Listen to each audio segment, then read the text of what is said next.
Chapter 5, Part 2.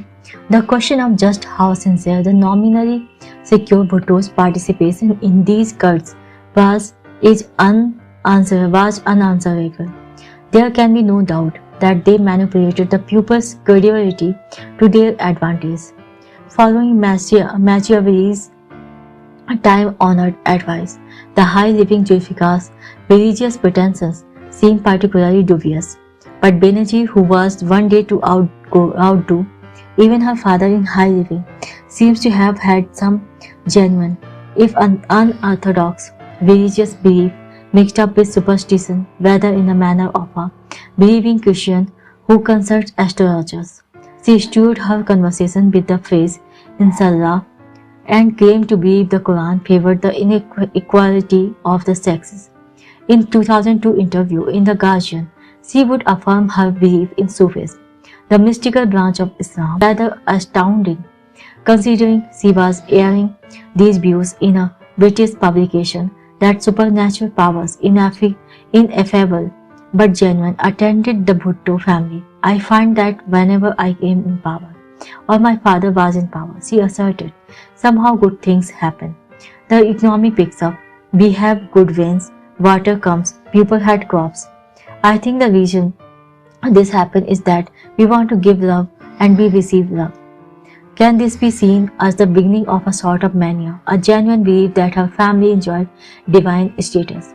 In any case, it is certainly an indication of a legacy Benazir carried into her political life, the extreme paternalism of her culture, one that could not be washed away. With 8 years of education in the democratic West, there are good and bad aspects of this paternalism. On the one hand, families like the Bhuttos felt all at any rate were compelled to say they felt responsibility towards their pupil of a sort that few American or British politicians still feel. On the other, the very concept of paternalism is anti-democratic. A populist politician who is also a feudal lord is a contradiction in terms. One who is demigod of whatever political stripe can hardly be said to be a democrat at all. The Bhutto family, of course, is not the only Asian dynasty that has exploited its local belief system to invest itself with a divine aura. At the same time, the 1970s, Indian Prime Minister Indira Gandhi was employing iconography and that implicitly defied her family in Syria today. The same process is being carried on by the Assads as they struggle to maintain their tenuous hold on an unwavering country. What is certain is that after his execution at Rawalpindi on April 4, 1979, Zulfikar Ali Bhutto became a more obvious object of religious reverence. He was now a martyr, a Shaheed, and as such a powerful weapon in the hands of his successors in the PPP. As Benazir more than anyone knew, always aware of the magical aura of the Shaheed, she played on this identity for the rest of her career, making sure that her father's image was always displayed somewhere in the vicinity of her own, enduring hers with its sympathetic magic. Jia too understood the magic and feared it. In the 1980s, he razed Rawalpindi jail to the ground. The rest of the building became a potent symbol, a Shaheed scene. With this in mind, fearing riots, Jia had arranged to have Bhutto executed before dawn. He had detained Nusrat and Benazir in a police camp several miles away.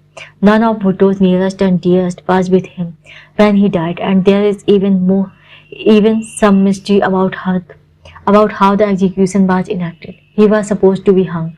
A gallows had been erected, but a servant who helped to bury him insisted that his neck had not been broken.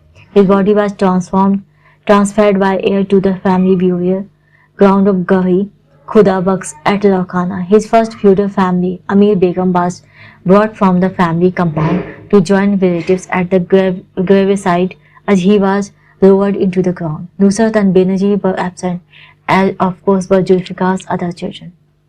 Did Jia and the military act independently when they deposed Bhutto and declared martial law, or was Mustafa Khal correct then when he suspected Jia of being manipulated by bigger powers? Specifically, was the CIA involved?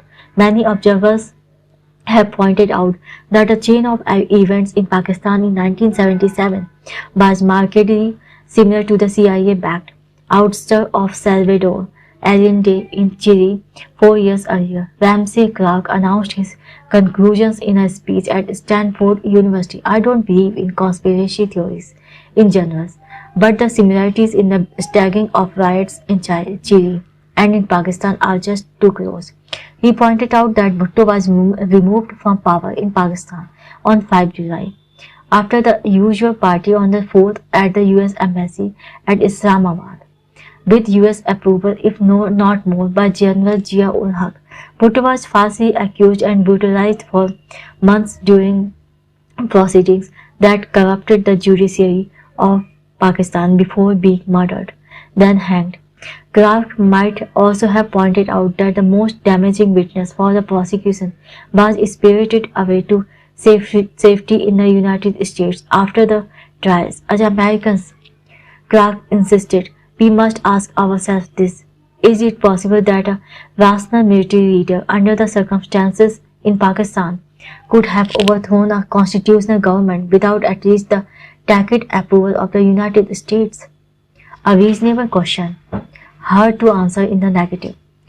Pakistan's leaders have always been heavily dependent on US goodwill and munificence, and Jia in particular would prove a master at manipulating the CIA, the White House, the State Department, and the Pentagon.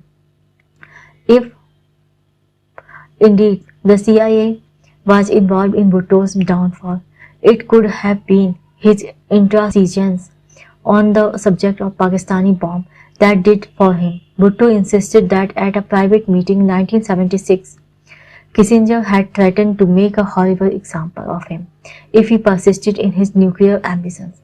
Bhutto himself believed that the CIA had been responsible for his fall, as did Banerjee, but she knew the value of a good working relationship with the United States and would not play the blame game too loudly. Thank you very much for listening. Have a nice day.